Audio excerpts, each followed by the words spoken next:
Also this morning, Donald Trump is facing growing backlash for questioning Vice President Kamala Harris's racial identity. He made the comments during a combative interview in front of a crowd of black journalists in Chicago yesterday. Trump was asked if he agreed with recent attacks from some members in the GOP, claiming Harris will only be on the Democratic ticket because she's black. She was always of Indian heritage, and she was only promoting Indian heritage. I didn't know she was black until a number of years ago when she happened to turn black, and now she wants to be known as black. So I don't know, is she Indian or is she black? She is always identified as a black woman. She went to a historically black college. I respect either one, but she obviously doesn't, because she was Indian all the way, and then all of a sudden she made a turn and she became a black person. Just to be clear, sir, Now, you'll remember, before Donald Trump was a declared presidential candidate, he rose to prominence in some Republican circles by being an advocate for the false claim President Barack Obama was not born in the U.S.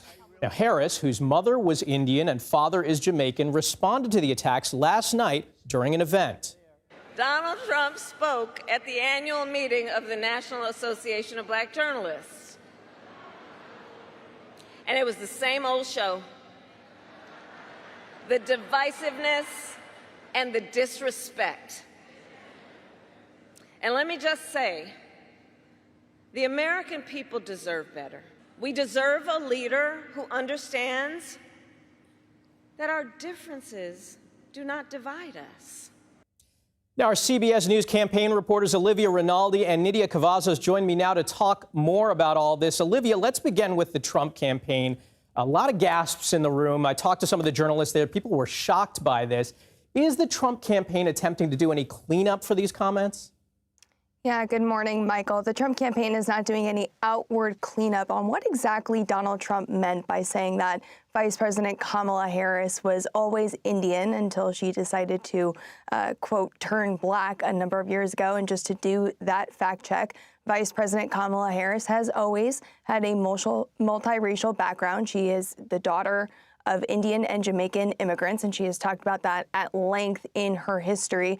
But I do want to point out that they did appear to double down on those comments yesterday at the rally in Harrisburg, Pennsylvania. Before Trump arrived, you could see on the Jumbotron, they were playing, several photos of headlines where it talks about Vice President Kamala Harris's heritage. You could see there where it talks about how she's the first Indian American senator. So clearly leaning into this a little bit. But as far as how his base is responding, this is the type of thing that GOP voters in that base like to see. They have branded Donald Trump as a fighter.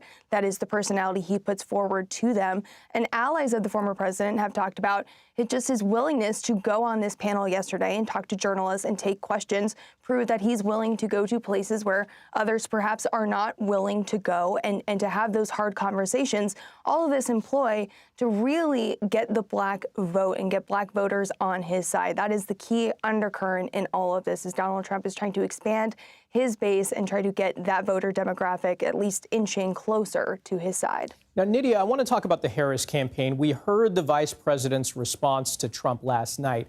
But let's talk about the campaign as a larger. Are they going to keep on talking about this? Do they think that voters will respond to what Donald Trump said? Michael, well, as we've heard from the vice president, she did respond to these remarks and saying this is part of the same old show, the divisiveness, the disrespect, and therefore Americans deserve better. They deserve a better leader. But Harris's tone last night pretty much defines the tone that her campaign is also taking, saying, there's not necessarily anything surprising about this, and this is just yet another reminder of what the Trump administration was like, and therefore they're also using this to mobilize their voters or supporters, saying this is what Trump was like, and this is what you're going to have if you don't necessarily turn out to vote. And it's yet another reminder to them as to why Harris is urging people to, take the momentum that they have, the excitement, and turn this into voters. And yesterday, Harris, before giving her remarks, she was also at a fundraiser here in Houston, Texas, and I was speaking to some of the donors, and they're taking this approach too. And they say, this is why we're coming out and supporting, rallying behind her, because we want to avoid exactly what we saw today, is yet another reminder as to what the Trump administration was like. And Nidia, while we have you, we're hearing a more detailed schedule of where Harris and her soon-to-be running mate will be next week. What do we know?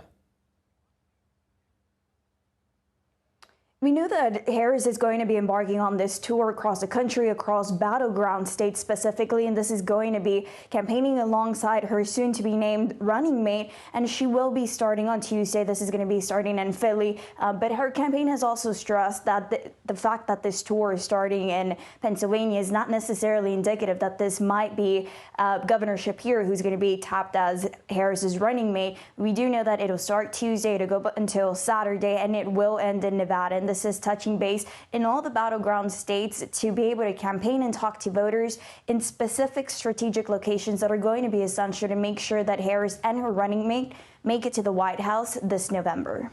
Nidia, Olivia, thanks for joining us.